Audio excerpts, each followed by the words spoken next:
Ya. Ok. Práctica número 4. Hoy vamos a ver los motores trifásicos de inducción con rotor tipo jaula de ardilla. Como siempre, vamos a empezar con una presentación hablando del funcionamiento del motor, ciertos aspectos prácticos de este, y de ahí ya pasamos a revisar la guía y, y a ver de forma resumida cómo tendrán que hacer las diferentes simulaciones. Entonces empezamos con la presentación.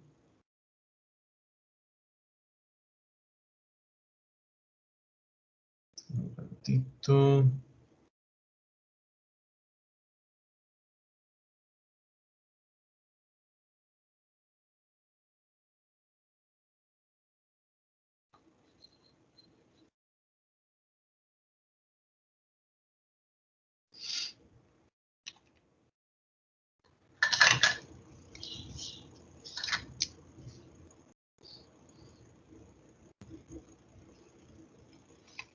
Ya.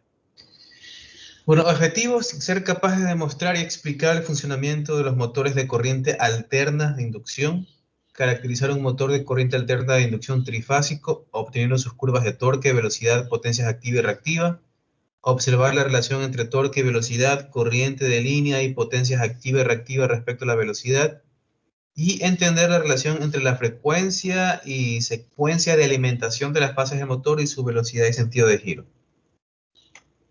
¿Ya? Vamos a revisar porque imagino que están a la par con teoría, así que ya están viendo un poco el principio de funcionamiento de este tipo de motores. ¿Ya? Tenemos que recordar un poco, bueno, para entender cómo funcionan estos motores, que de hecho es más fácil entender el trifásico común y corriente para luego entender los de inducción monofásicos. Hagamos esta analogía, ¿ya? Un poco recordemos el principio de inducción, ¿ya?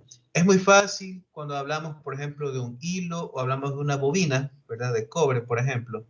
Digamos que tengo acá un dibujo más o menos como esto.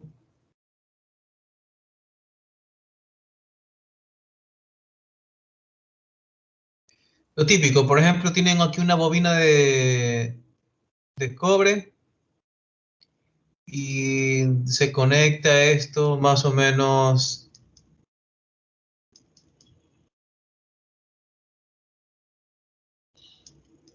a la pantalla de un osciloscopio, ¿verdad? Ahora, ¿qué ocurre si yo aquí, por ejemplo, acerco un imán? ¿Ya? En el momento que yo acerco el imán, yo tal vez veré una señal como este tipo, y luego se queda en cero, ¿verdad? Luego, cuando quito el imán, tal vez verán otra señal de este tipo, y luego se vuelve a cero. Ahora, ¿qué pasa si yo tengo movimiento constante de ese imán en esa bobina? Entonces ya empezarán a ver algún tipo de inducción así. Tal vez no se verá perfectamente sinusoidal, sino tendrá otra forma un poco más irregular, pero tendrán constantemente una inducción de corriente alterna en esa bobina, ¿ya? En eso creo que estamos claros. Es uno de los principios que tenemos de inducción, cuando hay un conductor inmerso en un campo o que hay movimiento relativo entre un conductor y un campo magnético. En este caso, el campo magnético, digamos que es constante, pero la incidencia y la intensidad cambia por el propio movimiento que tiene este de aquí. Sería el equivalente a que el imán sea el fijo y yo mueva la bobina alrededor de este. La cosa es que hay movimiento relativo. Entonces, ese cambio de la incidencia y de la intensidad de acuerdo a qué tan cerca está, este es más o menos cómo se ve creo que era así más o menos, el campo magnético del imán. Dependiendo del movimiento relativo a la incidencia y la intensidad que sentirá, digamos, la bobina va a ser diferente. Y con eso la inducción. Con eso estamos claros. Ahora, ¿qué pasa si en lugar de una bobina tengo una estructura así como de una escalera? Digamos que es una escalera de aluminio. Y mi imán se desplaza hacia un lado. ¿Ok? Entonces, donde se va desplazando el imán, otra vez, que tengo las condiciones del conductor y movimiento relativo entre dicho conductor y digamos, ese campo magnético creado por el imán. ¿Ok? Listo, entonces, más o menos se va creando, o sea, se induce un voltaje, digamos, en este, pero como tenemos aquí, digamos, cortadas las líneas, es decir, hay un camino cerrado para que fluya corriente, también se crea una corriente. ¿Ok? Porque ustedes podrían tener, en el caso más sencillo, tener solamente el imán y tener una barra de cobre, en la cual pueden poner un voltímetro, ¿verdad? Y pueden hacer el mismo experimento de mover, tener un movimiento relativo del conductor con respecto al imán, y aún tendrían una inducción que la van a leer solo como un cambio de potencial, un cambio de voltaje, ¿ok? Pero no hay un camino cerrado o un loop para que fluya corriente. Cuando tienen esta estructura así de tipo como escalera, aquí digamos entre estas dos vigas principales y los escalones, hay caminos cerrados para que pueda fluir la corriente. De hecho, en el caso de una barra cerrada, si bien no hay una corriente o no hay un camino cerrado, el único camino cerrado que se termina creando a veces es en el mismo material, pero esas ya son corrientes de Eddy.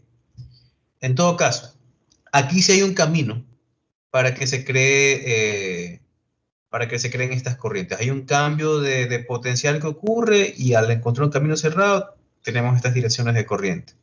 Aquí lo vemos de lado. Donde sea que se va desplazando va ocurriendo esto, así que va a ir cambiando la dirección en cada escalón. Por ejemplo, en el 1 la corriente está ingresando, ¿verdad? En 2 está saliendo, porque tienen algo como esto. Aquí también tienen... Así, entonces aquí se suman 2 saliendo, entra en 1, salen en 2 y entra en 3, ¿verdad? Ahora, mientras esto sigue avanzando, cuando ya va en 4, va a ocurrir lo mismo, pero cambiando ya los puestos. Eso quiere decir que 3, que antes estaba así, ahora va a estar como antes estaba 2. Es decir, ahora en el segundo paso tendrás algo como esto. Es decir, entrando la corriente en 2, saliendo la corriente en 3 y entrando en 4. Y ese fenómeno va ocurriendo mientras se desplace el imán, en nuestro caso, hacia la derecha. ¿Preguntas hasta ahí?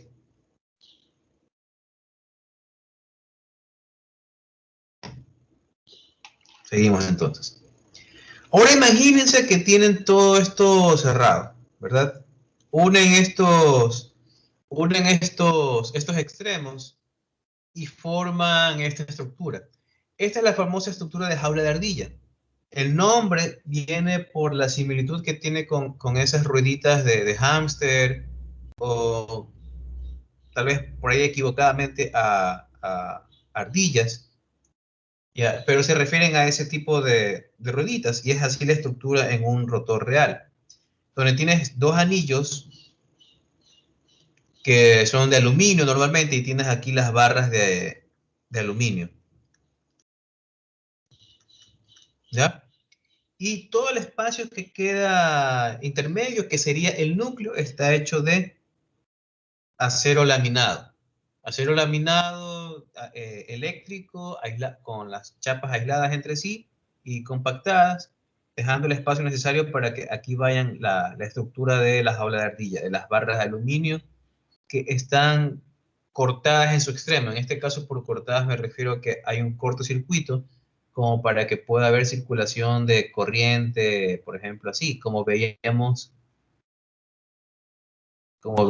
en el ejemplo anterior. Preguntas hasta ahí. ¿Ya? Ahora lo que va a ocurrir, ese imán que se va desplazando, en lugar de desplazarse de forma rectilínea, ahora imagínense que tienen algún tipo de campo magnético resultante, que se mueve, digamos, en la circunferencia alrededor de este rotor. Entonces, algo como esto. Imagínense que otra vez tienen el imán que le va dando la vuelta. Sería aquí norte, sur y así sucesivamente. ¿Ya? Imagínense que esto le va dando la vuelta. El mismo fenómeno se va a ir creando. ¿Ya? Se va induciendo un voltaje. Recuerden que esto tiene su propio campo magnético. Y dependiendo de la posición en la que esté el campo magnético, aquí van a tener lo que se tenía también. Mientras esto avance, esta misma disposición de corriente se van a ir creando más adelante. El resultado al final es que si analizan cada barra, en cada barra la corriente va alternando. ¿Se dan cuenta? Lo mismo ocurre acá. En una posición estará así, en otra posición ahora aquí saldrá la corriente, aquí entrará la corriente, aquí saldrá la corriente y así. ¿Ya? Y aquí tenemos más o menos el esquema del motor típico de inducción trifásico, de 2 polos por fase. Ahora, lo de polos, aquí nos referimos primero a qué es por fase. Este tipo de motores se conectan a alimentación trifásica. ¿Ya? Aquí tienen que recordar un poco de electricidad o electrotecnia, dependiendo de cómo hayan visto. Entonces, por cada una de estas 3 fases, ustedes ponen un número de polos. En este caso, a veces se habla del número de polos total o del número de pares de polos. Por ejemplo, si hablo de pares de polos, esto quiere decir que es un par de polos por fase. Pero si hablamos de números de polos en total, digamos la fase A, que sería el cable verde, tendría uno y el otro polo, A y A. La fase B tiene estos dos polos, y lo mismo la fase C, que es lo mínimo necesario porque necesitas tener los polos opuestos. Ahora, esto que ven aquí sería la estructura del estator. Lo que vemos aquí es el rotor. Esto es lo que iría aquí normalmente. Y ese campo magnético que antes se creaba o lo habíamos conceptualizado como ese imán que va recorriendo alrededor del rotor, ahora ese es creado con la ayuda de, digamos, estos electroimanes del estator. ¿Ok? Y por la naturaleza de la alimentación trifásica, que es senoidal y desplazada 60 grados entre sí, esto crea una secuencia de alimentación tal que al final yo tengo un campo magnético resultante. Por ejemplo, en el punto cero. ¿Qué va a pasar en el punto cero? Digamos en la fase A. ¿Ya? En la fase A yo tengo, digamos, el polo A positivo, ¿ya? Y el polo, tanto B como C, son negativos. Entonces, más o menos yo podría verlo tal vez así. O sea, positivo y completo, con toda su corriente. Digamos que va a ser así. Vamos a considerar ahí positivo. En el caso, bueno, tenemos B, por tanto B y C son negativos, pero a la mitad de su intensidad. B está por acá. Y luego C, que está por acá. Más o menos así. Entonces, el resultante vectorial de esos 3 campos magnéticos sería más o menos este. Sería por acá. Entonces, el vector sería este de aquí. Este vector grande. ¿Ok? Es decir, en un tiempo. Ahora, por ejemplo, en el segundo tiempo, ¿qué ocurre en el segundo tiempo? Ahora, la corriente A sigue siendo positiva, como hemos dicho, el campo magnético de A va a seguir siendo el vector en la misma dirección, pero la mitad de la intensidad. El vector de B va a ser igual a intensidad, la mitad, pero cambiar la dirección. Vamos dibujando. A sería misma dirección, lo voy a dibujar acá.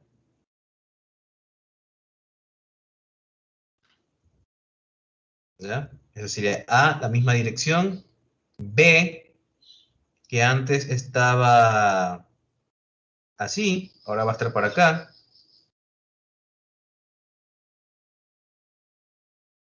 Y luego, en el caso de C, sigue siendo negativo, que estaba acá, pero completamente intensidad. ¿Ya? Entonces aquí otra vez, ¿cuál sería el resultado vectorial? Tienes este vector,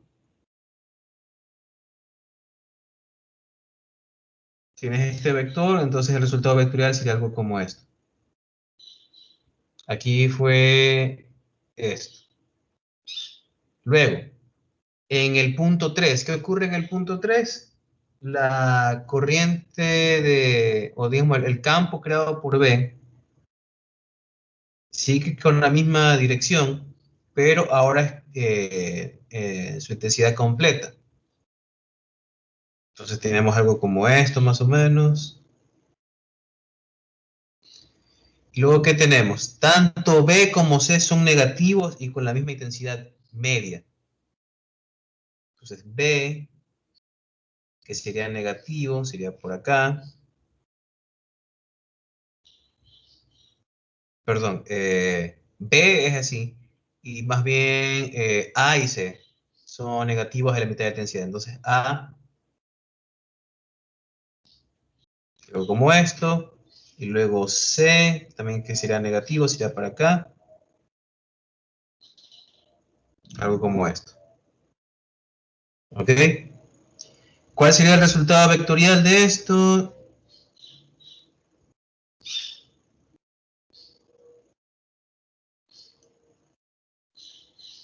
Algo así.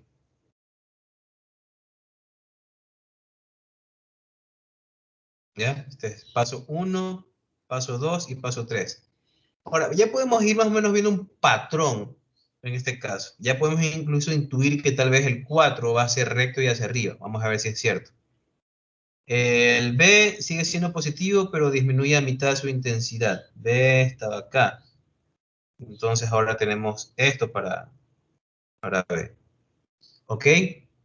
¿Qué más? C ahora es positivo a la mitad de su intensidad. C por acá. Y luego A es negativo con toda la intensidad. A será por acá. ¿Y cuál es el resultado vectorial? Pongo este vector y efectivamente.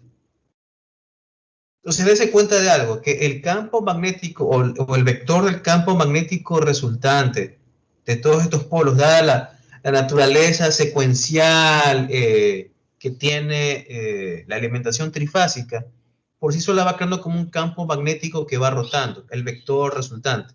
¿Se dan cuenta? Incluso sin analizar, y ustedes lo pueden hacer después. En el paso 5 muy posiblemente sea algo como esto, luego tenga algo como esto, y me atrevería a decir que aquí regresamos a uno, obviamente, que es como esto. ¿Ya? Y obviamente estamos viendo puntos específicos. En la transición entre uno y otro, ese cambio se produce de forma suavizada, así que el resultado de ese, o el vector resultante es siempre como si tuvieras ese gran imán que habíamos ideado al principio, que va girando alrededor. Eso ahí se le conoce como el campo magnético rotatorio, que es necesario para el funcionamiento del motor trifásico de inducción. Hay que especificar qué es de inducción porque hay otros trifásicos con otros principios de funcionamiento. Pero por ahora quiero que se entienda esto de cómo se crea el campo magnético rotatorio. por tener esta disposición de polos en el estator y por la propia naturaleza secuencial que tiene la alimentación trifásica. ¿Preguntas hasta ahí? Seguimos. Y aquí tenemos una animación, ya creo que aquí se ve mejor, por último. ¿Ya? Ahora aquí vemos los vectores, pero es fácil ver que la suma vectorial de eso va a ser un vector que más o menos tiene la misma intensidad, el mismo, digamos, la misma extensión, ¿ya? Equivalente, y lo que va cambiando es su dirección, de tal modo que va girando, ¿ya? Y incluso a partir de aquí ya podemos intuir que la velocidad a la que vaya ese campo magnético rotatorio va a depender de dos cosas. Por un lado, depende de la frecuencia, ¿ya? Obviamente, si la frecuencia es de mayor de 60 hercios, las alimentaciones aquí en las bobinas del estator van a ser más rápidas y por lo tanto va a ser más rápido el campo magnético rotatorio, ¿ok? Eso por un lado. ¿Y qué también tengo por el otro lado? Que depende de qué tantos polos yo tenga por fase. A más polos por fase, eso quiere decir que ahora esta secuencia de alimentación tiene que recorrer más polos en el estator. Así que digamos, le tomará más ciclos de alimentación trifásica completar una vuelta completa del estator. En este caso, si se dan cuenta, cuando tengo dos polos por fase, necesito un solo ciclo. Aquí hay un solo ciclo completo de alimentación trifásica, porque tengo una senoidal completa, más o menos para cada una de las fases, ¿si se dan cuenta? Y cuando es así, dos polos por fase, con un solo ciclo eléctrico, ya completo una vuelta, digamos, de 360 grados en el estator. Pero si yo fuera a duplicar los polos, ¿verdad? Ahora, a esta misma secuencia tiene que recorrer o alimentar a más polos y por lo tanto no daría la vuelta completa, daría la mitad de la vuelta más o menos. ¿Preguntas hasta ahí? Que aquí tiene la secuencia de giro que habíamos visto hace un rato. Y lo que habíamos tratado acerca de la influencia de la frecuencia y de los polos, lo tienen expresado aquí. ¿Ya? Ah, esta es una ecuación importante en estos motores de inducción. Tenemos velocidad sincrónica. La velocidad sincrónica es una velocidad máxima a la que el motor siempre se va a acercar, pero nunca va a alcanzar, porque esa es una característica del motor de inducción. ¿Por qué por qué se mueve el rotor? Ya habíamos visto cómo se crean estas corrientes en las barras de aluminio del rotor por acción de inducción del campo magnético, o sea, del movimiento relativo que hay entre las barras y el campo magnético. Ese movimiento relativo es creado por la condición giratoria del campo magnético y que es dado por la secuencia de alimentación trifásica. ¿Ok? Cuando ocurre eso en el rotor, digamos en el arranque, el rotor está estacionario, se induce un voltaje, se crean estas corrientes en las barras porque están en corto con los anillos del extremo. ¿Y ahora qué tienes? Al igual que en el motor DC, ya tienes un conductor por el que pasa una corriente sumergida dentro de un campo magnético. ¿Y qué pasa cuando tienes un conductor con corriente en un campo magnético? Uh, eh, ¿Qué ocurre cuando tienen un conductor con corriente dentro de un campo magnético? Se crea una fuerza en se crea una fuerza en las barras y es cuando se produce el movimiento del, del rotor. Sin embargo, ocurre algo interesante. El rotor no puede moverse exactamente a la misma velocidad del vector del campo magnético. ¿Por qué? Porque ustedes necesitan movimiento relativo. En el momento que el rotor se mueva a la misma velocidad que el campo magnético rotatorio, ya no hay inducción, pues. ¿Ya? Es más o menos como que ustedes tengan dos carros en la carretera.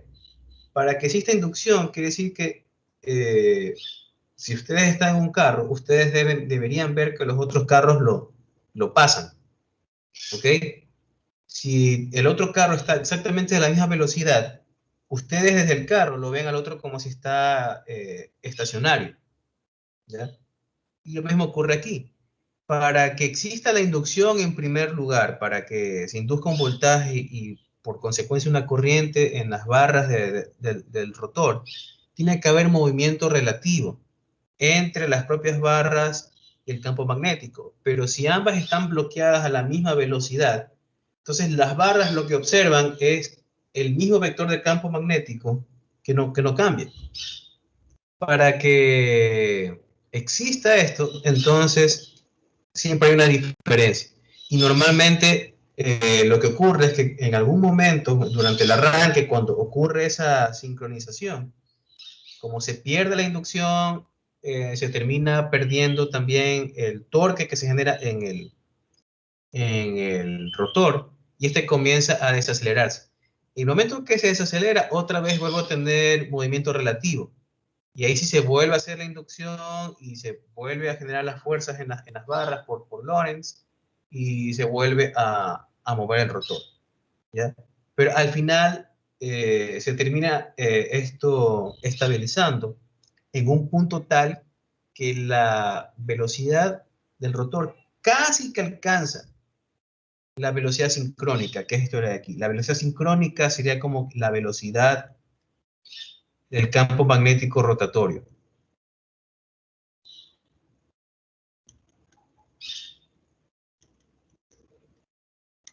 ¿Ya?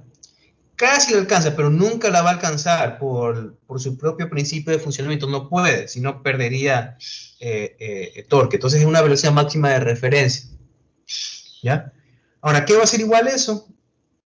Va a ser igual a 60 por la frecuencia del sistema en hercios dividido para el número de pares de polos. Eso quiere decir que es la mitad del total de polos por la mitad del total de polos por fase. ¿Ya? Entonces, por ejemplo, en un motor como este de aquí, que hemos estudiado, que es el más simple, el que es de 2 polos en total por fase, ¿ya? O, con, o por decir, un par de polos por fase, aquí en este caso el P es el par de polos. Entonces tendrías 60, por ejemplo, 2 polos por fase, o un par de polos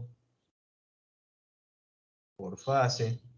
Entonces aquí la velocidad sincrónica de 60 por la red, la frecuencia de la red de aquí que es 60 para 1. Eso da 3600 RPM. ¿Ok? Esa va a ser la velocidad del campo magnético rotatorio. El rotor llegará a 3580, 3500 y algo más, pero no puede llegar a 3600 porque en ese momento ya pierde la inducción y digamos, y todo lo demás que le sigue, que es la generación de torque. ¿Ya? De aquí de la secuencia de giro también se sigue el hecho de, de que yo puedo cambiar el sentido de giro si es que yo modifico alguna de las dos, o sea, modifico el orden de la secuencia, que normalmente se logra eso es intercambiando las conexiones entre cualquiera de las dos fases, A con B, B con C, A con C. Con que haga un solo cambio, ya se termina invirtiendo el orden de alimentación de las fases. Y ya con eso, la dirección a la que gira el campo magnético y también a la que girará el rotor. ¿Preguntas hasta ahí?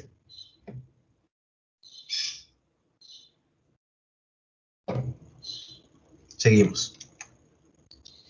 Curva típica de torque velocidad. Ya habíamos visto la del motor o la de los motores DC. La última práctica fue de motores corriente continua de imán permanente. Y hemos visto que era así, por ejemplo. Una línea recta que cortaba por un lado con el torque máximo de frenado, que es cuando a baja velocidad, a cero velocidad, que está frenado literal. Y aquí teníamos, por ejemplo, la velocidad máxima sin carga. A veces viene así o a veces lo dan así. A veces, dependiendo de la literatura, a veces ponen el torque en el eje vertical o lo ponen en el eje horizontal. Pero la idea es la misma. Aquí tengo la velocidad máxima y acá tengo el torque máximo. Y la relación era así para ese motor CC. En los motores de inducción en general, la relación casi siempre es así, aunque depende incluso del diseño del rotor. Pero el más común es así. Aquí tendrían, en este caso, este eje es de torque y este es de velocidad. Entonces, este de aquí es el torque de arranque. Si ven que la relación es completamente diferente, no es una recta. Tienen un torque de arranque que usualmente es un poco bajo, relativamente bajo, ¿ya? Y durante el arranque este se comienza a acelerar, ¿ya? Hasta que llega a un torque máximo. A partir de ahí se acelera y digamos si el motor está sin carga, se sigue acelerando y llega hasta este punto. Aquí está la velocidad sincrónica, la que ya hemos calculado del campo magnético giratorio. Pero el motor nunca llega a esa, se acerca mucho, entonces llegará un poquito más por debajo, tal vez por aquí. Y esa es la velocidad que tiene el motor sin carga. Si es de 3600 RPM la sincrónica, la velocidad real máxima será 3580, 3570 y algo. ¿Ok? Otra característica es que, digamos, en el motor CC, habíamos visto que esta zona de aquí, la cercana al torque máximo, no se recomienda trabajarla porque pueden quemar el motor. O sea, se puede o funcionaría por periodos muy cortos de tiempo, pues se corre el riesgo de quemar el motor, ¿ya? Aunque normalmente tiene más torque. Aquí, si se dan cuenta, el torque cae a partir de este punto. Y es por eso que, al menos en la gran mayoría de motores de inducción, el área útil es esta área de aquí, donde hay cierta linealidad entre la velocidad y el torque, esta zona de aquí. ¿Ya? Si yo le sigo exigiendo más torque, con el clásico ejemplo que hemos visto de la masa y la polea, aumento la masa, por lo tanto el torque que le exijo es mayor. Si le sigo exigiendo y me sigo desplazando en la curva, ¿verdad? Si me paso de este punto, el motor ya no es capaz de entregarme un torque para vencer esa carga. Y lo que va a ocurrir es que el motor se desacelera y regresa a este punto de arranque, en el que está siendo alimentado, pero no tiene movimiento, lo cual también lo lleva a quemarse. ¿Ok? Y así como los otros motores, el fabricante te dan unos valores que son nominales, es decir, que son los recomendados. Y no sé si fue en este paralelo que alguien me hizo una pregunta, pero no es que a veces el motor no lo eliges específicamente para ese punto, pero la idea es tenerlo de referencia para que te acerques lo mejor posible a ese punto, de donde va a funcionar de forma más óptima, o por lo menos en el rango alrededor de ese punto, que sería aquí en este caso. Valor de torque nominal con su velocidad nominal. Diferente de lo que sería la velocidad máxima sin carga y diferente de lo que sería la velocidad sincrónica. Velocidad nominal dada para un torque nominal y normalmente esta es la que me da la potencia nominal, que es la que viene en la placa. Todo lo que viene en la placa normalmente son los valores nominales recomendados. Entonces, lo eliges para ese punto o por lo menos para que te desplaces alrededor de ese punto en lo posible.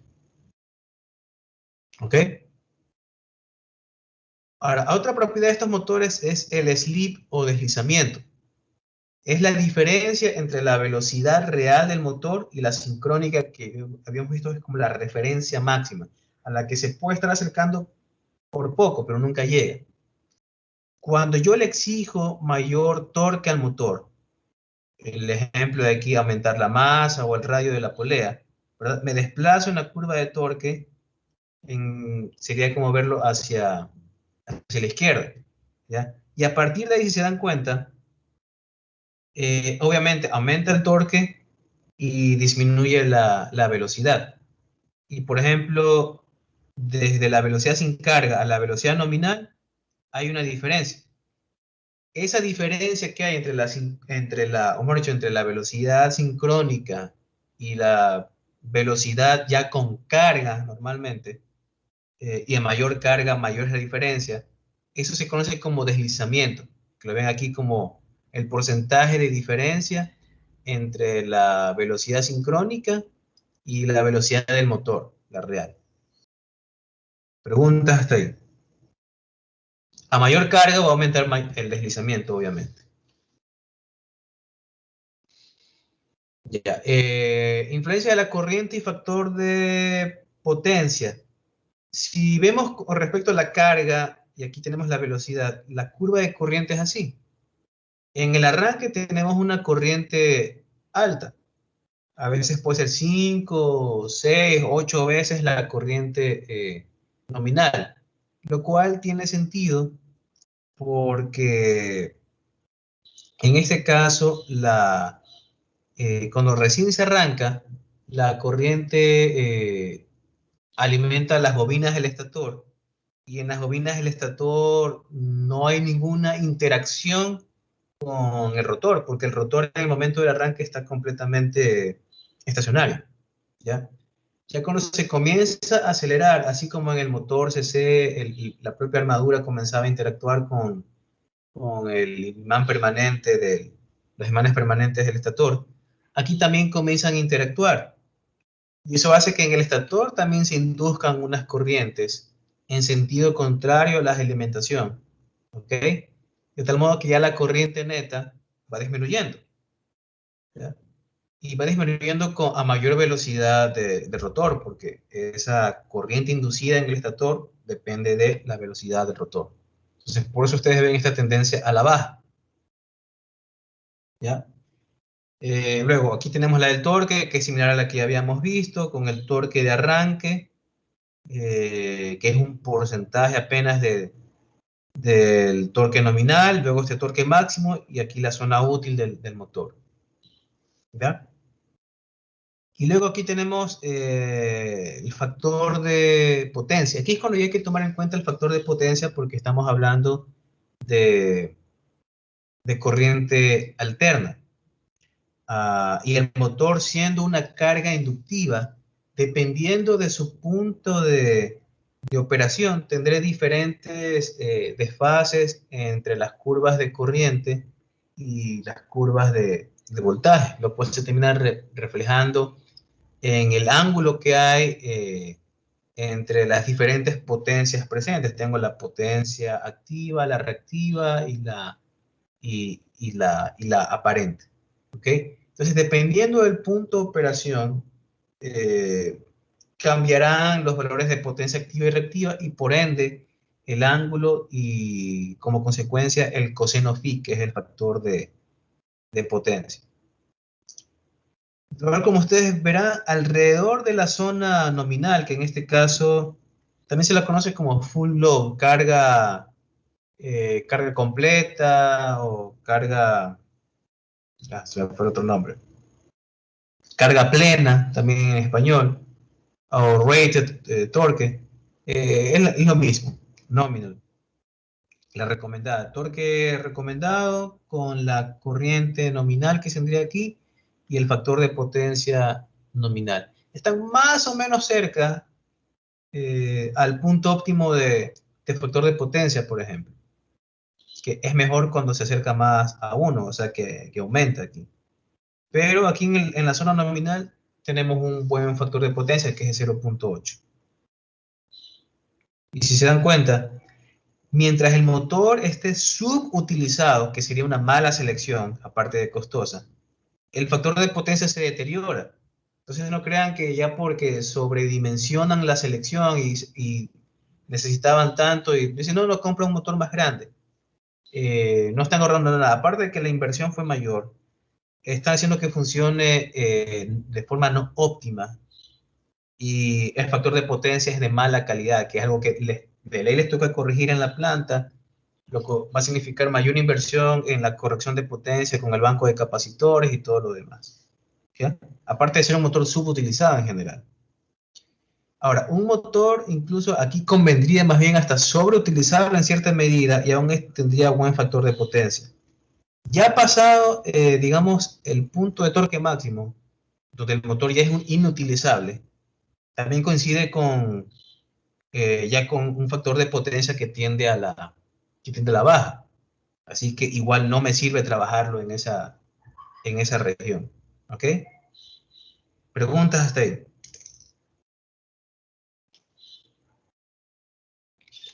Seguimos. Bueno, esto es un poco los diseños que hay de rotores. Estos son diseños de rotores. Dependiendo del material, de las barras, la gran mayoría es aluminio, tanto los anillos como las barras que las unen. Hay unos motores que creo que los hacen con, me parece que con cobre, pero se puede jugar mucho con la geometría de estas barras para que sean más delgadas sus áreas de sección transversal, tanto en el anillo como en las barras. Si tiene menor área de sección transversal, quiere decir que tiene más resistencia al paso de corriente eh, inducida. También el cambio de material va a influir en esto. Y dependiendo de eso, hay como 4 diseños: el A, el B, el C y el D. El A y el B son similares. Tienen un torque de arranque pequeño. Hay que tener cuidado, especialmente, por ejemplo, aquí el nominal es este, ¿verdad? Digamos que este es el torque que tiene que mover la carga. Y la carga ya está conectada otra vez. Ejemplo de polea y carga. ¿Ya? Tanto este radio con esta masa es tal que me da el torque nominal. ¿Ya? Y arranco esto desde cero, ¿verdad? Está apagado y hago un arranque directo. Ese torque que yo le estoy exigiendo está por arriba del torque de arranque. ¿Ya? Esta es una característica del motor de inducción, que por esa forma que tiene así, el torque de arranque puede ser menor al torque ya de trabajo. Entonces, con la carga nominal ya, digamos, puesta al motor, eso no va a poder arrancar, porque ya tiene un torque que no puede vencer desde el principio. Aquí lo conveniente sería hacer que arranque el motor sin la carga, y una vez que ya esté por acá, ahí sí poner la carga y ahí se va aquí al punto de operación, más o menos como especie de embrague, dejar que el motor arranque libremente y luego ahí se acoplarle la carga. Entonces, eso tenemos en los diseños A y B, esos torques de arranque pequeños, donde se llega a un pico y luego tengo la zona útil. A partir del diseño C y D se modifican las resistencias para que tenga un mayor torque de arranque. Ahora, siempre es un compromiso. Chévere, tengo mayor torque de arranque, así que no habrá ningún problema, especialmente en el D, en el que yo tenga ya el motor con carga y haya la posibilidad de que no pueda arrancar. ¿Ya? Pero, ¿qué sacrifico? Sacrifico regulación de velocidad. Si se dan cuenta en los diseños A, B y hasta cierta medida C, el deslizamiento es poco para todo el rango que tengo de cambio de torque. Si ven, tengo todo este cambio de torque y para todo ese cambio de torque tengo apenas un cambio minúsculo de velocidad. Por eso en aplicaciones donde la regulación de velocidad no es tan digamos, importante que sea precisa, solo con usar un motor de inducción, la regulación se mantiene más o menos. Hay cambio de velocidad, pero no es tan brusco. Sin embargo, en el diseño D, gano torque de arranque, pero en el mismo rango de cambio de torque, tengo ya un mayor deslizamiento. Es decir, mayor variación de la velocidad. Y en una aplicación que requiera control de velocidad, significará que tendré que poner algo más. Un variador de frecuencia, con algún PLC, algún sistema retroalimentado que regule la velocidad. Preguntas.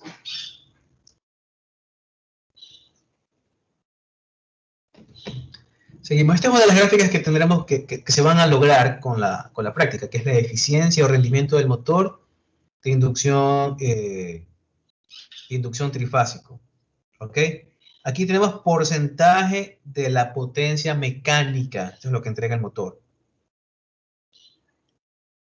Y en el otro eje tenemos la eficiencia. ¿Ya? O sea, de la potencia nominal. Es decir, que aquí yo tengo la potencia nominal. Otra de la nominal es digamos, la del fabricante, la asociada al torque nominal o recomendado o de carga completa y a la velocidad nominal con la corriente nominal. ¿Ya? Y habíamos visto esa curva, por ejemplo, la de factor de potencia, que cuando estaba subutilizado, el factor de potencia era pobre. Y conforme ya me acercaba al valor nominal, este mejoraba. Algo similar vemos aquí en el rendimiento. ¿Ya? Entonces, el motor sin carga tiene baja eficiencia. Es más, no está generando trabajo. Si me voy por acá, motor subutilizado, aquí va aumentando la eficiencia de forma lineal hasta cierto punto. Tiene que ver cómo aparecen las potencias activas y reactiva, que sean las potencias del lado eléctrico, que sean las entradas. Conforme estas van interactuando en los puntos de operación, se va modificando el rendimiento, lo que me entrega en potencia mecánica. Hay un punto de inflexión, ¿ya? Se pierde esa linealidad y más o menos llego aquí a esta zona donde tengo el mayor rendimiento, que es cercano al punto nominal. Aquí tengo la potencia mecánica nominal. Si cargo un poquito, me paso la potencia nominal, llego más o menos por aquí, que parece ser el punto máximo de rendimiento. Pero ya aquí nomás estoy en la zona de alto rendimiento. Por eso es que siempre esos valores nominales están asociados a la zona de alto rendimiento y también donde se alcanza a disipar todo el calor generado en el propio motor. Suelen ser los dos parámetros que se eligen para que el fabricante te diga, estos son los valores nominales de uso del motor. ¿Preguntas? Y esto es lo que les decía. Así se ven las potencias activa y reactiva. Recuerden lo de la potencia activa y reactiva y la analogía del vaso de cerveza. La potencia que es en realidad utilizada es la activa, que sea el líquido. La potencia reactiva sería como la espuma, pero siempre necesitas espuma. Y en el caso del motor, la reactiva es la encargada de la generación del el campo magnético. ¿Ya? El problema de tener mucha potencia reactiva es que tienes mucha corriente que se regresa a la fuente y, digamos, se saturan las redes de distribución y las redes de alimentación de energía eh, eléctrica. De ahí que viene la necesidad de corregir el factor de potencia utilizando bancos de capacitores, ¿ya? Para, digamos, disminuir la parte inductiva del sistema, que suelen ser las cargas de los motores, relés, todo lo que tenga que ver con bobinas, ¿ya? Entonces, si se dan cuenta, la parte de potencia reactiva es más o menos constante, la encargada de la generación del campo magnético. La que va cambiando es la activa, la que se termina utilizando, normalmente asociada, por ejemplo, a las pérdidas de tipo resistivas de I cuadrado R, y que conforme yo exijo más torque, aumenta la corriente y va aumentando esa potencia activa. Ese punto aquí donde se equilibran ambas es el punto donde tengo la potencia nominal del motor. Y si ven, tiene sentido. En este primer inicio está la influencia del aumento de la potencia activa, porque la reactiva está prácticamente constante, ¿ya? Ahí comienza a haber un punto de inflexión y cuando se equilibran la activa con la reactiva, perdón, que está por acá, llego a estar en la zona máxima de máximo rendimiento. Ya a partir de ahí el rendimiento sigue cayendo porque si bien estoy aumentando la potencia mecánica, lo que me entrega de potencia mecánica, también aumenta la energía necesaria para lograr eso. Entonces el rendimiento ya no es tan bueno. En este caso he visto como el aumento de potencia activa del motor. ¿Preguntas? Seguimos. Este es un efecto de variación del voltaje que lo volveremos a ver con mayor detalle en la parte de control, arranque y variación de velocidad de motores trifásicos con valor de frecuencia. Pero en general, si ustedes varían el voltaje, así como en el motor de corriente directa de imán permanente, esta era, digamos, la curva nominal. Si yo bajaba el voltaje, era como que se desplazaba la curva y tendría esta curva de menor voltaje, esta curva de menor voltaje y así. ¿Ya? En el caso de un motor de alterno, trifásico, no solo se desplaza, sino que es como que pivotea. Se puede decir que las curvas se desplazan hacia abajo, pero nunca pierden el punto de aquí.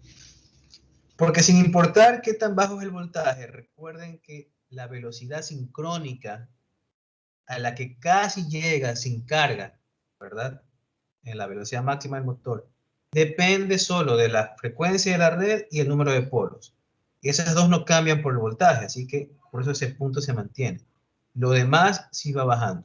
El torque disponible y ya dependiendo de la carga, también el punto de, digamos, de operación, que me dará una velocidad diferente. Por ejemplo, si este fuera el torque que yo necesito, el de 50%, a velocidad normal tendrás, voy a marcarlo aquí con flechas, esa velocidad, N1, ¿verdad? Con el 70% del voltaje, ahora la curva es así. Para ese mismo torque que yo necesite, ahora el punto de operación va a ser ese. Velocidad más baja. Ya me da por acá. N2. Y luego, si sigo bajando más el voltaje, por ejemplo, el 50% de voltaje, si es un motor de 220 trifásico, ahora 110 trifásico, entonces el punto de operación me da aquí, para ese mismo torque, y la velocidad me da acá. Entonces, tengo una manera de variar el voltaje, como que tengo una especie de control de velocidad, ¿ok? Pero no es tan bueno. Por ejemplo, la carga de un ventilador, una bomba centrífuga, es como la que se ve aquí en línea punteada. ¿Ya? Esa es la carga, es de la curva torque-velocidad, pero de la carga. Cuando se intersecta con la del motor, es como que, ¿qué es lo que me pide y qué es lo que puede entregar el motor? Lo que pide la carga versus lo que puede entregar el motor, ahí se genera el punto de operación. Y tanto en bombas centrífugas como ventiladores es así. Tiene este aumento medio exponencial porque el torque necesario para mover más rápido las aspas del ventilador o el impeller de una bomba está relacionado con el cuadrado de la velocidad porque hay la influencia de la fricción viscosa de por medio. Entonces, a mayor velocidad quiero mover, va a ser mucho mayor el torque que necesite. Entonces, aplicando variación de voltaje aquí en el motor, puedo lograr al menos en esta región control. Pero si quiero velocidades más bajas, eso quiere decir que tengo que usar voltajes más bajos. Y aquí ya tengo los siguientes riesgos. Por ejemplo, digamos que tengo esta otra curva.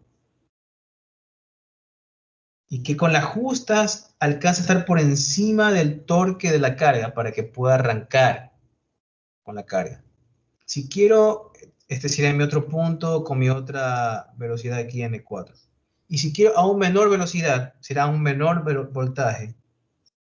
pero se va a quedar incluso por debajo de la curva de la carga. Eso aquí quiere decir que ya no voy a poder arrancarlo con ese voltaje. Se va a quedar parado el motor, consumiendo corriente y sobrecalentándose. ¿Preguntas?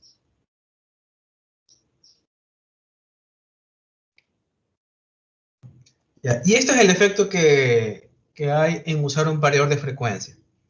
Luego veremos esto, pero en resumidas cuentas, el variador de frecuencia cambia artificialmente la frecuencia de la red, que normalmente es fija, 60 Hz. Vuelve todo energía, digamos, corriente directa, y por medio de transistores vuelve a recrear de forma artificial la alimentación trifásica, pero ahí puede generar las senoidales a diferentes frecuencias a su antojo, este aparato que se llama variador de frecuencia. El efecto de eso es que, a diferencia de variación de voltaje, aquí puedo tener la misma curva completa, pero como que desplazarla. Entonces el cambio o mucho, el control de velocidad es mucho más fino, y sin la consecuencia que tengo aquí, que siempre pierdo torque. Acá lo mantengo incluso el nominal, en buena medida o en un buen rango de velocidad. ¿Ok? Entonces lo veremos después en otra práctica. Bueno, partes de un motor de inducción trifásico, ya habíamos visto lo del rotor, y en el estator es sencillo. El estator está conformado, bueno, aquí tiene muchos más polos, como ven, por fase. Los hay de 2, de 4, de 6 me parece, etcétera. Y aquí tengo las bobinas del estator, que son las encargadas de, cuando son alimentadas con la red trifásica, ir creando el campo magnético giratorio. Y luego tienes la bornera, la más sencilla, que es de 6 borneras, ¿ya? Cada par representa a un conjunto de bobinas a la que se conectaría una de las fases. Y ya vamos a ver cómo se conecta. Ahora, ¿cómo se lee una placa? Una típica placa de motor te viene, por ejemplo, aquí, estos son códigos específicos de la marca, tipo. HPs, la potencia nominal, 30 HP. Corriente nominal, 34. Los RPM dice 1765. Esa velocidad es la nominal. No suele venir la velocidad máxima, que no es útil. Y la sincrónica tampoco, porque si ya conoces el número de polos y la frecuencia de la red, lo puedes sacar. Entonces, ese sería valores nominales de potencia, corriente y velocidad. Duty, que sería régimen continuo, régimen de trabajo, la temperatura ambiente, el tipo de aislamiento, código de diseño NEMA, etc. Factor de servicio 1.15, quiere decir que me puedo pasar de 0. O sea, de 15% de lo que está diseñado el motor, puedo sobreexigir y no habría consecuencias negativas en el motor. Aquí me da un solo voltaje, 460 voltios, y me da la frecuencia, que es 60 Hz. ¿Ya? Aquí lo único que no me dice es el número de polos, pero normalmente si ustedes ven la velocidad y ven los 60 Hz, lo pueden inferir. Porque este 1765 es cercano a 1800. ¿Ya? Y para que te dé 1800, eso quiere decir que tienes que tener 60 aquí. Este era polos por frecuencia, si no me equivoco. Sí. ¿Ya? Y yo sé que la frecuencia es 60.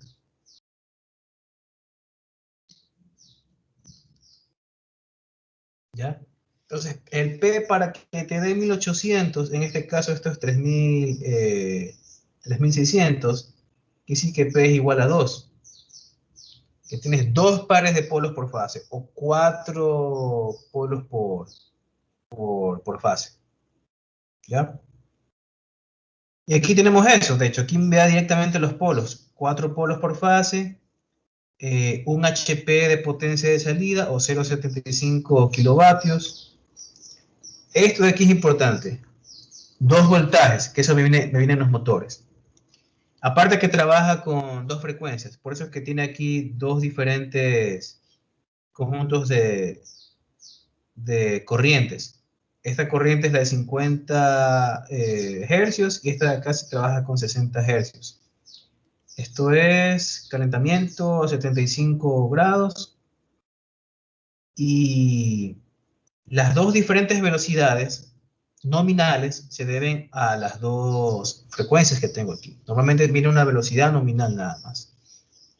¿Ya? De ahí más que sigue el tipo de aislamiento ciclo de trabajo continuo y eso. Entonces, digamos que vamos a trabajar solo con 60 hercios. Entonces, me olvido de este 50, me olvido de este 1395 RPM y me olvido de esta parte de arriba. ¿Cómo interpretar eso, los 2 voltajes y las 2 corrientes? Dependo de si el motor lo conecto en delta o estrella, que es como vemos aquí.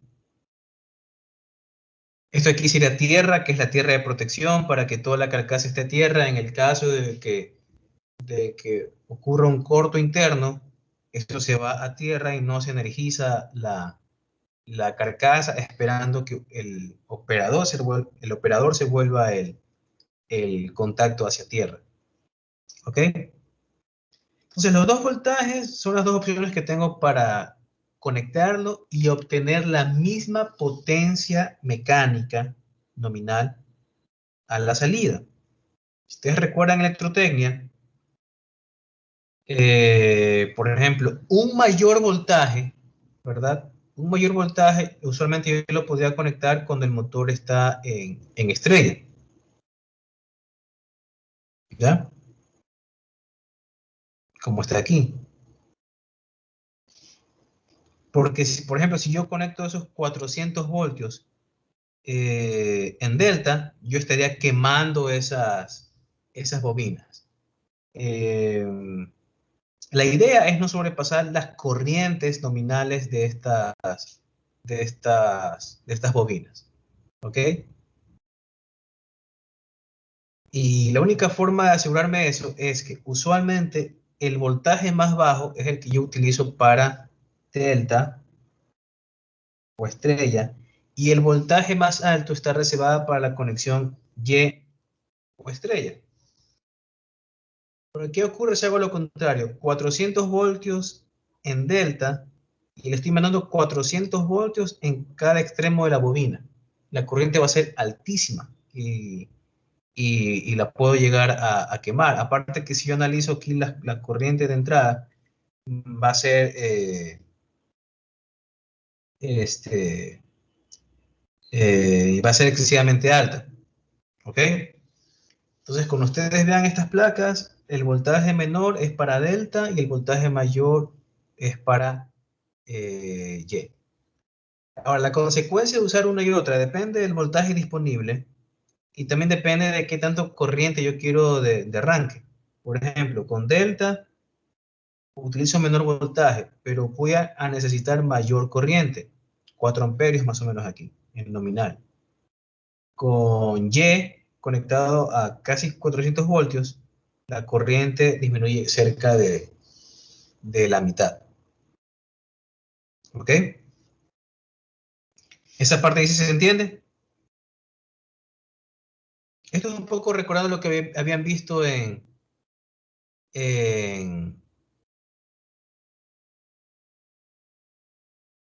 ¿cómo es? En electrotecnia o electricidad, cuando veían sistemas trifásicos y la relación que había entre voltajes y corrientes entre las conexiones delta y estrella. No sé si recuerdan eso. Por ejemplo, aquí tenían un mismo voltaje. Por ejemplo, en delta, el voltaje en este caso, el voltaje de fase es el mismo voltaje de línea. Lo que cambia aquí es la corriente de fase no va a ser igual que la corriente de línea. Por el contrario, en el delta, digamos que aquí tienes el voltaje, El voltaje de fase es diferente del voltaje de línea, pero las corrientes de línea y las corrientes de fase sí son iguales. En los motores a veces vienen estas barritas de cobre para que sea más fácil la conexión el delta o estrella. Son dos, bueno, suelen venir tres. Cuando quieres conexión en delta, se colocan las barras así. Entonces, aquí vienen las conexiones de alimentación de trifásica y se termina el circuito colocando las barritas de cobre así. Recuerden que cada una de estos U con U2, B1 con B2 y W1 con W2, digamos, es un conjunto de bobinas asociadas a cada fase. Y cuando quiero en Y generar este como punto común. Ese punto común lo hago colocando las barras como está en la imagen o como está acá. Esto aquí sería como mi punto común, donde están U2, V2, W2 y acá vendría la alimentación. Si ustedes ven que está como cruzado, por ejemplo, abajo dice UVW1 y abajo está W, U y V, eso está así para no tener que hacer una conexión cruzada. ¿Ya? Si yo tuviera U1, B1, W2 y acá U2, V2 y W2, si estuvieran en ese orden, me tocaría hacer una conexión cruzada en delta. Porque si se dan cuenta, U1 va con W2 y se analizan este triángulo de aquí. Y así, luego B1 con U2 y así. Entonces ahí será más difícil. Entonces, para que no se crucen estas barras de conexión, se hace la disposición en ese orden de las conexiones. ¿Preguntas?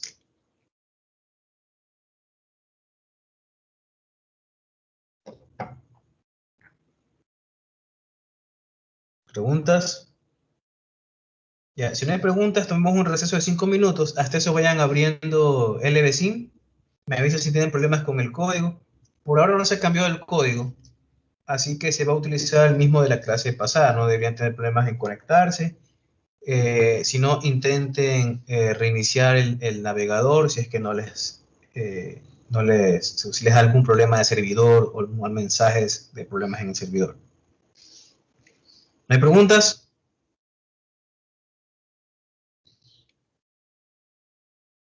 ¿Preguntas?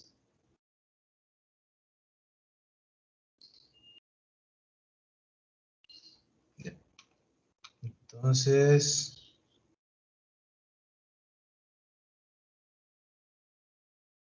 a ver, son las 10:21, más o menos a las 10:26 para revisar la guía y eh, hacer las demostraciones más o menos de las diferentes, de los diferentes experimentos en esta práctica. ¿Ok? Listo, profe. Ya.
Ok. A ver, rápidamente voy a poner toda la pantalla para revisar la guía.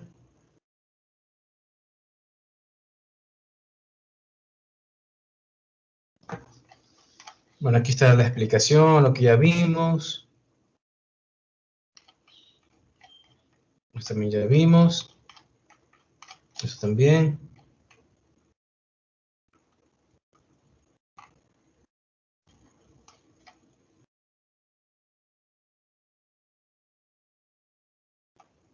Ya. A ver, aquí tenemos el montaje del equipo general. La primera parte es características del motor de inducción de jaula de ardilla. Esa es una parte.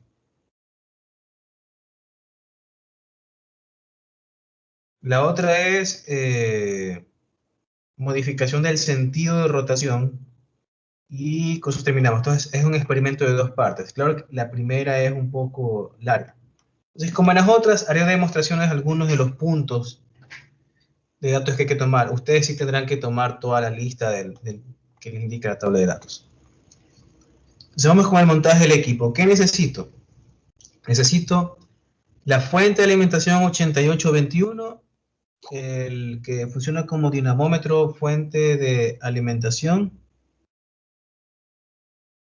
el de 4 cuadrantes, el motor de inducción jaula de ardilla de 4 polos y la interfaz de adquisición de datos. Entonces veamos. Fuente 8821, me parece que es la fuente clásica que está hacia el final. Sí.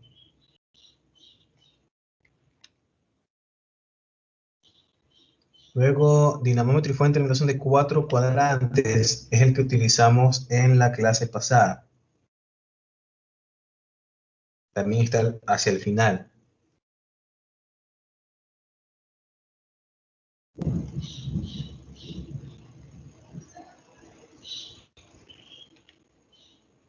Luego, motor de inducción jaula de ardilla de 4 polos, 8221. Los motores están un poco más arriba. Está justo después del motor de imán permanente, justo como en el orden que hemos hecho las prácticas.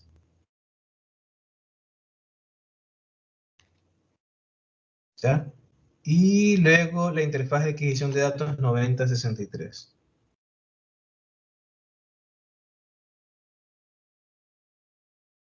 ¿Ya?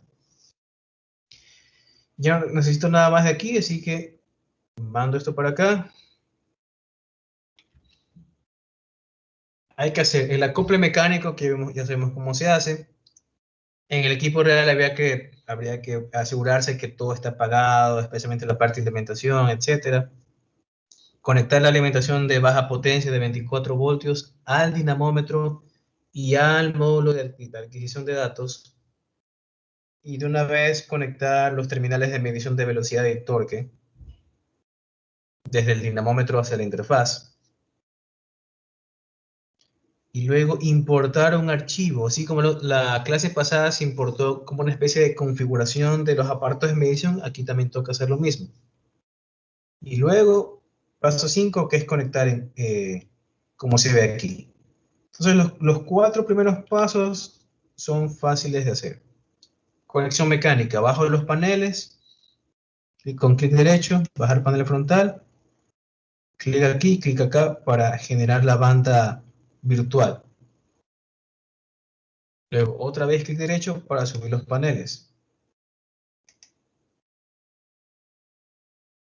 ¿Ya?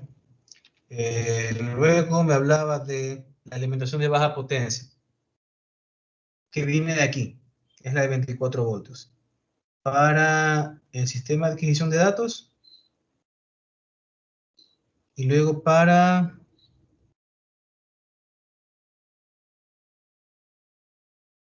el dinamómetro de 4 cuadrantes, que no lo necesita.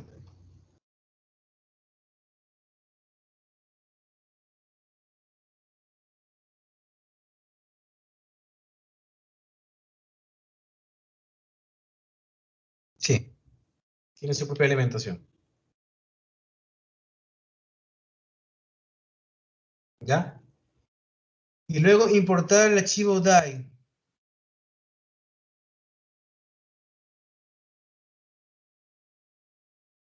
Se llama AC Motor One.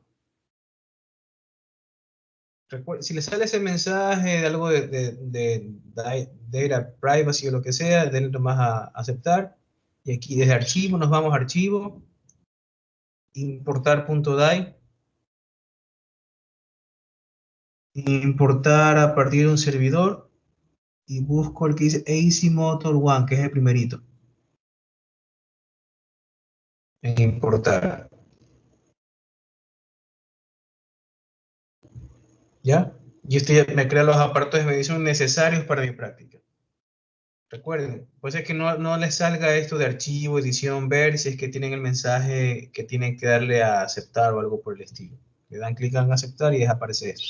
Ahí sí se van, como le dice el procedimiento, archivo, importar.dai y desde un servidor importan el que dice acmotor1.dai. Y ahora sí, a conectar como está acá. Bueno, antes de eso también haber conectado las salidas de torque y velocidad desde el dinamómetro hacia el sistema de adquisición de datos. Eso voy a hacer ahora. Esto ustedes ya lo saben. Siempre es torque con torque, velocidad con velocidad. La salida de torque está marcada aquí con la T y la N. A la entrada 7 y la de velocidad N a la entrada 8 que está en la de velocidad. Luego también los colores.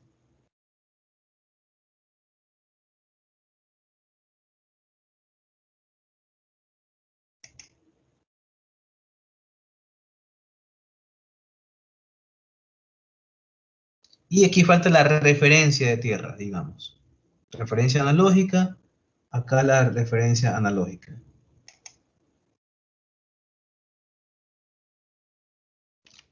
Ahora sí, ¿cómo interpreto esto? Primero, ¿esto aquí qué significa? Por ejemplo, si lo tengo que ver así.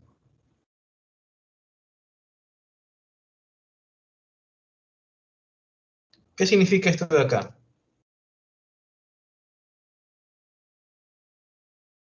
¿Alguien? Y tienen que poder interpretar estas cosas. Recuerden que esto es sencillo con comparación con los planos que tendrán que interpretar en el ejercicio profesional. Es fuente alterna variable, así como teníamos la fuente eh, directa de corriente directa variable. Es la fuente alterna variable, en este caso trifásica. ¿Ya? Una de las líneas pasa por un amperímetro y ahí llega a el motor. Luego tengo la otra línea, digamos la B, que se va directa al motor, y luego la línea C, si la veo como A, B, C, la C va a un segundo amperímetro y de ahí va a la tercera entrada del motor. Luego, entre A y B, un multímetro. Luego, entre B y C, perdón, entre C y B, aquí importa la prioridad, quién está positivo. Positivo aquí es A, y en el otro voltímetro el positivo, o el que está conectado al positivo del voltímetro es C. ¿Ya? Esto es el acople mecánico con el dinamómetro y las salidas de torque y velocidad que ya pusimos. Veamos. Algo que también se menciona, porque aquí tengo cómo llegar al motor, pero ¿qué hago con las otras? Lo completo para que quede en estrella o para que quede en delta. Aquí dice, configura el motor en Y, estrella.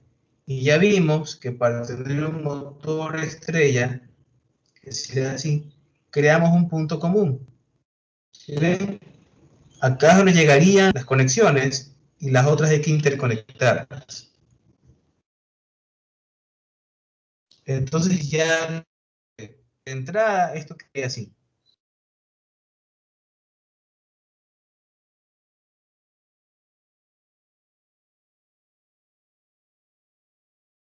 Ahí está mi punto común de la estrella. Ahora sí, ¿Cuál de estas dos es la variable? La que tiene el rango, la que dice de 0 a 120 o 208. Entonces, esta es la salida variable trifásica.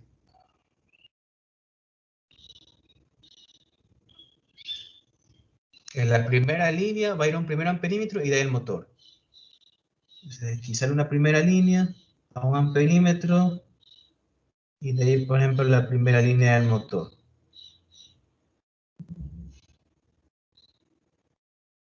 ¿Ya? La segunda línea va directa.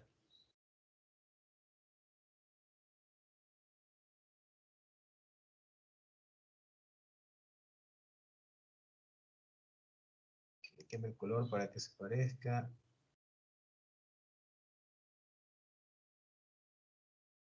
Luego la tercera línea sale la fuente a un segundo amperímetro y de ahí el motor.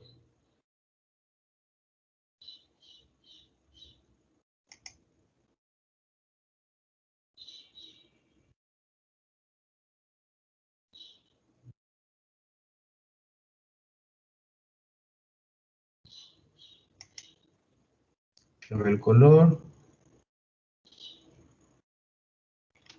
Ya. Ahí solo me falta el voltímetro, que es de A a B y de C a B. Entonces, el primero de A a B.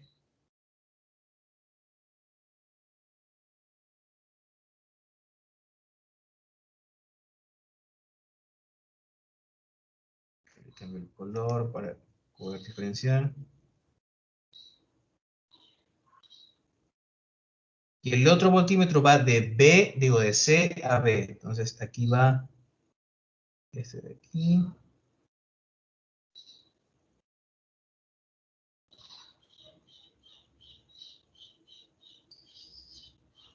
Es como que los dos están referenciados hacia B.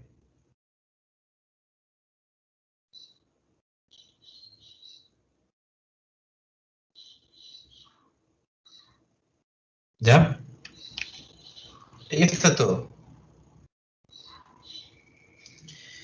El dinamómetro hay que ponerlo así, modo dinamómetro, con periodo de comando al mínimo y freno, la función tiene que ser freno 2CPC.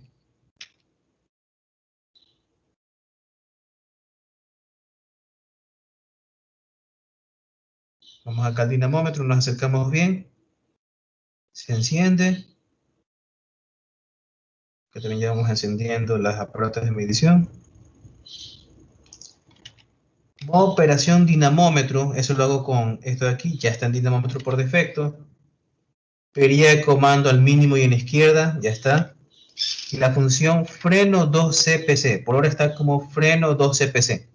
Entonces estamos bien. Si no está, le va dando clic en función hasta que aparezca esa, freno 2CPC. Y ahora sí, primer experimento, características del motor de inducción jaula de ardilla. Hay que encender la fuente y ajustar la perilla de voltaje para que los voltajes de línea indicados en los medidores y el nominal del motor de inducción resulten iguales. Ahora, ¿cuál es el nominal del motor? Se van hacia el motor y ya tiene como una especie de... Ya creo que será mejor moverlo al otro lado.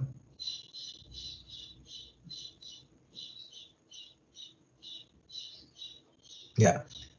Aquí pueden ver, más o menos si se acercan, dice 208 voltios trifásicos a 60 Hz. Entonces hay que aumentar el voltaje hasta que se lea eso en las lecturas del voltímetro. Está acá. No olviden activar regeneración continua para que puedan observar aquí las lecturas.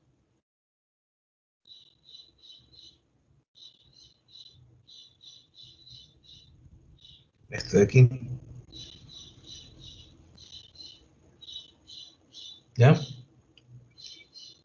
Entonces, se enciende. Y aquí en los voltajes de línea 1 se debería observar un voltaje de 208 más o menos. Vamos a ver.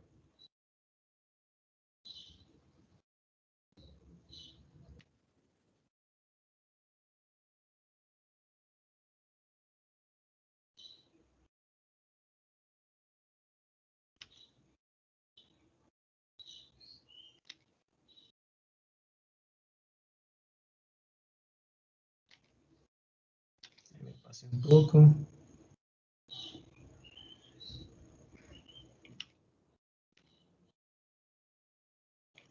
Y ahí más o menos. 208.3, ¿sí ven? Casi un poco, apenas un poco del 95% de la energía. Ya con eso logro tener un voltaje que es como el que está en la placa, 208 voltios trifásicos. Ya. Entonces, ahí hay una pregunta de cuál es el sentido de rotación del motor de inducción jaula de ardilla. Una forma de tal vez de ver aquí en el sentido de rotación, que en la simulación tal vez no se vea muy bien, es bajando el voltaje poco a poco para que gire un poco más lento. Luego hay que llenar aquí la velocidad que se ha registrado con ese voltaje. A mí me da más 1700 y pico RPM. Bueno, aquí tiene más preguntas sobre eso. El otro paso es ya poner el dinamómetro en marcha y ajustar la perilla de comando para que la potencia mecánica desarrollada por el motor de inducción resulte igual a 175 vatios. Acá yo tengo potencia que está como mech power, mechanical power. La idea es, en ese régimen no cambio nada de alimentación. Cambio el dinamómetro para que le exija más torque al punto de que la potencia mecánica sea 175 vatios. Me voy acá, pongo en marcha y comienzo a aumentar aquí en el comando. Y voy revisando esto. 49, 45.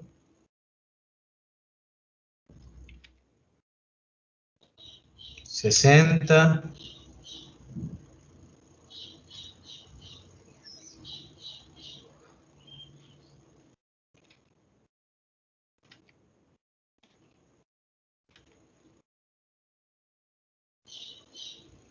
A ver, 175 tiene que ser, ya estoy cerca. 157 de potencia mecánica. Y aquí pasé 203.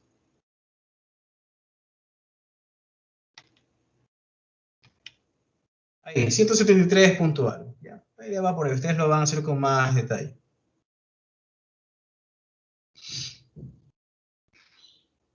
¿Ya? Ahora, con ese dato que ustedes sacaron bien, cuando ya hayan llegado a una potencia de 175, y yo la dejé en 173 más o menos, deben llenar estos espacios de aquí. O mejor dicho, lo tocará llenar después. De velocidad, torque y corriente. Todo eso lo leen aquí mismo en los aparatos de medición. Luego hay que dejarlo en cero de torque y registrar los siguientes datos en la tabla de datos. Voltaje de línea, corriente de línea, las potencias activa y reactiva, velocidad y par. ¿Ok? Y luego en el dinamómetro hay que regular la perilla de comando para que el par indicado por el visualizador del módulo alcance 1.8. O sea, en el mismo módulo tiene que llegar a 1.8 Nm con pasos de 0.3. Siempre esperando estabilización para tomar el dato. Entonces, empezamos al EBSIM. Me voy a tabla de datos. Entonces eso voy a dejar esto en 0.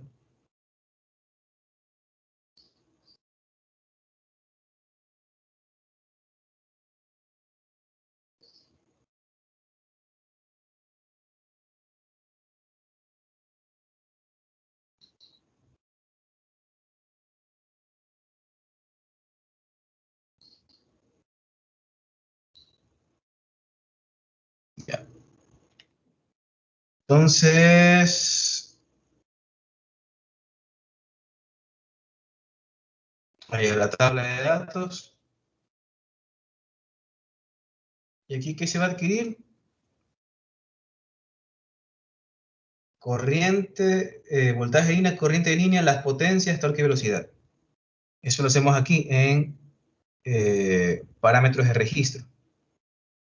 Justo antes del borrador. Entonces, aquí está voltaje de línea 1, corriente de línea 1, velocidad.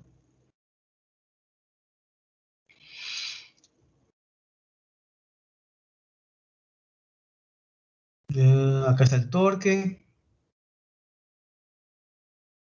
las dos potencias también.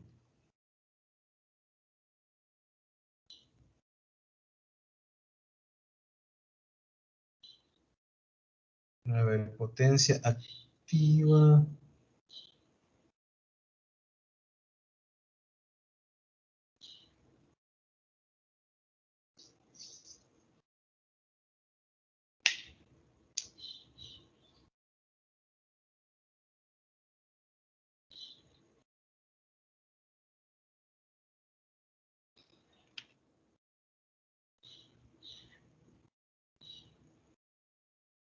A ver, aquí parece que...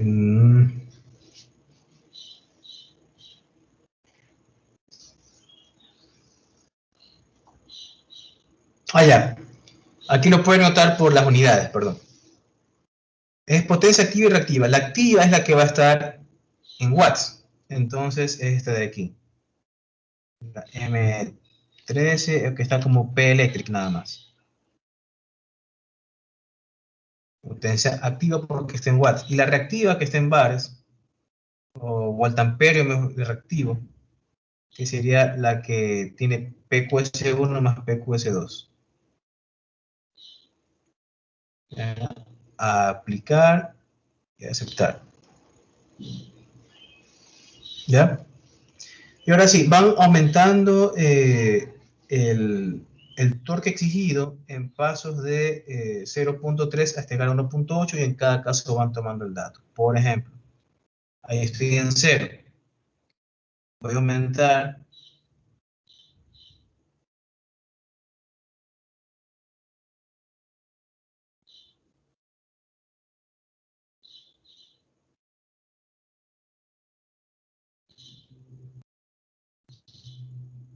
Ya. Digamos ahí, 0.323. Observo que todas las lecturas estén estables y tomo el dato, de clic en registrar.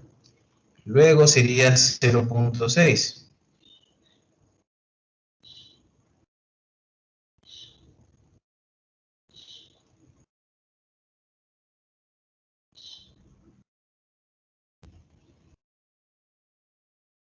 Ahí, 0.68. Veo que están estables las mediciones. Adquiero. ¿Ya? Y así iría 0.9, 1.2, 1.5 y 1.8 newton metros. ¿Ok?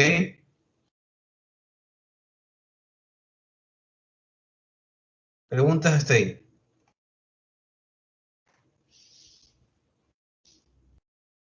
¿Ya? Ahora, esa primera parte es el avance, digamos, más, digamos,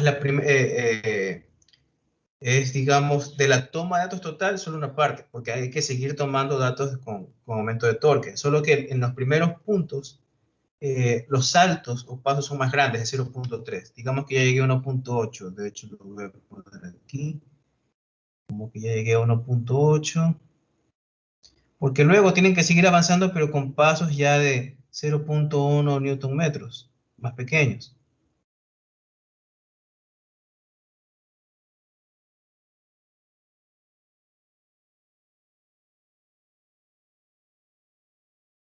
Ya, más o menos por ahí.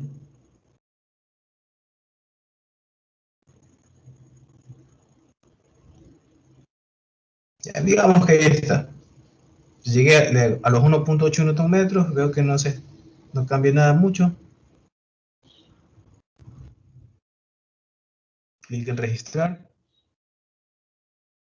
Y a partir de ahí hay que aumentar en 0.1 hasta que el motor empiece a disminuir bastante rápido. Recuerden, es como en esa curva de torque, si me paso de ese pico, ya el motor se desacelera, se vuelve inestable y se desacelera. Y se queda luego parado. Entonces aquí no hay un máximo. El máximo será hasta que se observe ese fenómeno y deberán aquí responder a qué valor de torque ha sido ese fenómeno. Pero en la práctica eso sería que a partir de 1.8, el siguiente dato sería en 1.9.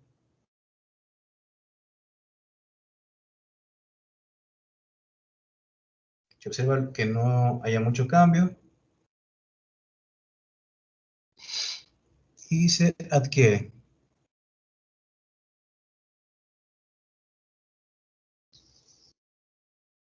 ¿Ya? Preguntas. Por ejemplo, yo voy a exagerar un poco aquí, voy a ir subiendo y noten la velocidad.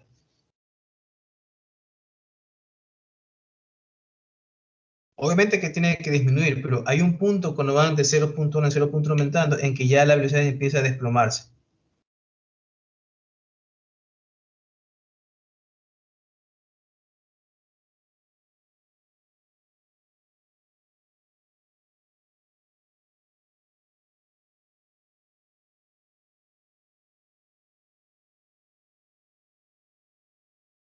¿Ya?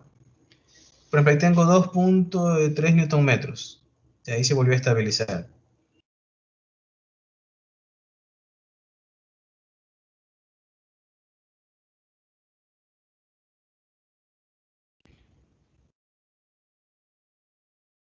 Entonces, por ejemplo, con 2 y pico de newton metros se vuelve inestable completamente y eventualmente ya va a llegar a cero de velocidad. Entonces, ese puede ser el último dato que les tengo que tomar.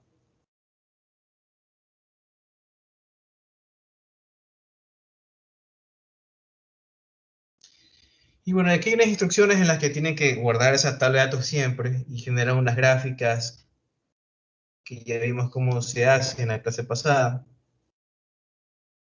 ¿Ok?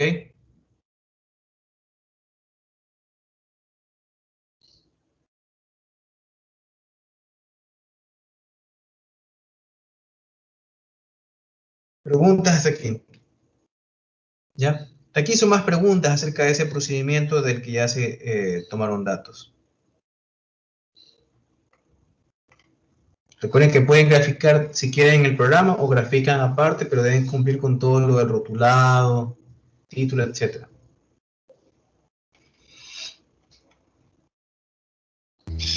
Profesor, ¿Ya? no recuerdo muy bien aquí Sí. cómo eran las gráficas, si me pudiera hacer acuerdo. Bueno, hay un poco de registro de eso está registrado eso en las otras clases, Ah, ya, ya, pero listo. rápidamente es aquí. En la misma tabla de datos tienes eso que es como gráfico, y de ahí casi que el menú es autoexplicatorio, en que tú eliges cómo quieres que se grafiquen las cosas, qué variable va a ir graficada en cada eje. Puedes tener hasta 3 curvas diferentes, por eso tienes una X y 3Y.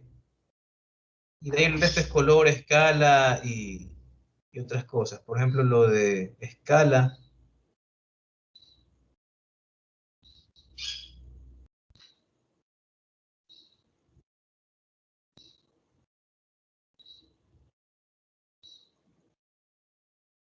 Sí, esto no interesa por ahora lo de escala. Es como para modificar los valores máximos y mínimos de los ejes, ese tipo de cosas. Pero lo que importa es lo de ejes más que todo, para poder generar la gráfica. ¿Ya? Listo, Por gracias. ejemplo, una de las gráficas que te piden es, a ver, gráfica, acá está. Eh, Velocidad en función del par. Mi gráfica se va a ver fea porque no tengo muchos datos, obviamente. Entonces, si es velocidad en función del par, que sí que el par va en el eje X, torque, y velocidad en cualquiera de en los ejes Y. Por ejemplo, aquí está speed. Entonces, esta zona que ustedes ven aquí es la zona, digamos, la de acá, la zona útil. Igual se ve como que un poco troceada porque tomé pocos datos. Ustedes van a tomar todos los datos en las dos etapas, primero avanzando de 0,3, luego aumentando el torque en el dinamómetro de 0,1 en 0,1 hasta que ustedes observen que la velocidad ya no es que solo baja y se estabiliza, sino que comienza a decaer de forma continua. Entonces ya saben que ese fue el último dato.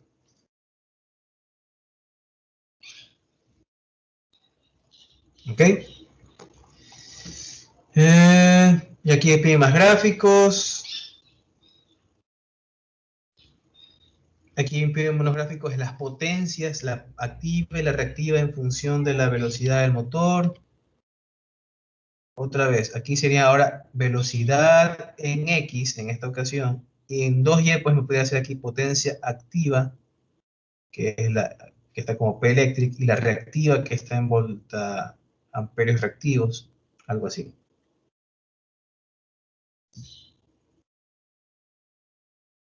¿Ya?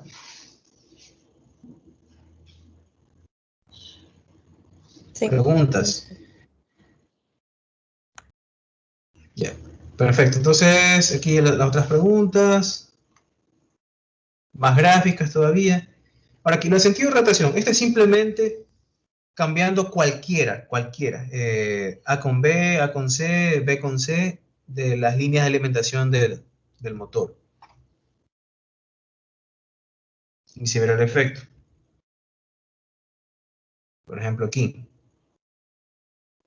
La velocidad marca positiva, tengo que seguir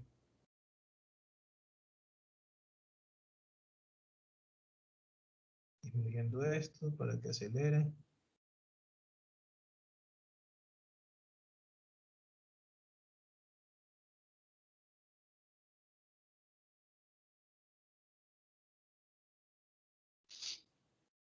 Entonces, dice, el motor inductor intercambia dos de los tres conductores conectados, encienda la fuente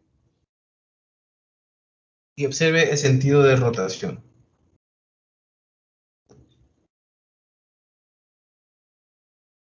Obviamente, para hacer estos cambios de conexión, lo seguro es apagar.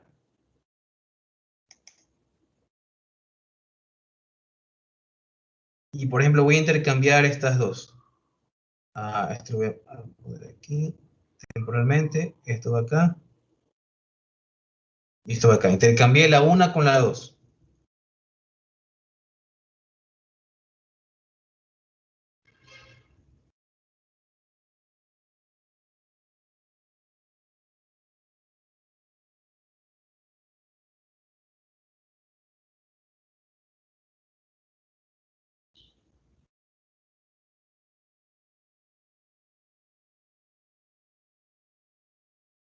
¿Ya? Y aquí nomás en torque y velocidad vemos que tiene signo negativo, que cambió el sentido de giro. ¿Sí ven? Está en negativo en la parte de medición. Está en el tercer cuadrante, si es que vemos el primer cuadrante como torque y velocidad horarias, y luego torque y velocidad antihorarias. En la práctica eso se consigue, por ejemplo, trabajando con contactores, que es algo de eso que veremos. Ya tienen normalmente contactores con la conexión normal y luego con la intercambiada para generar el cambio de giro, y dependiendo de qué contactor es el que esté activo en ese momento, tendrá giro horario o antihorario. Preguntas.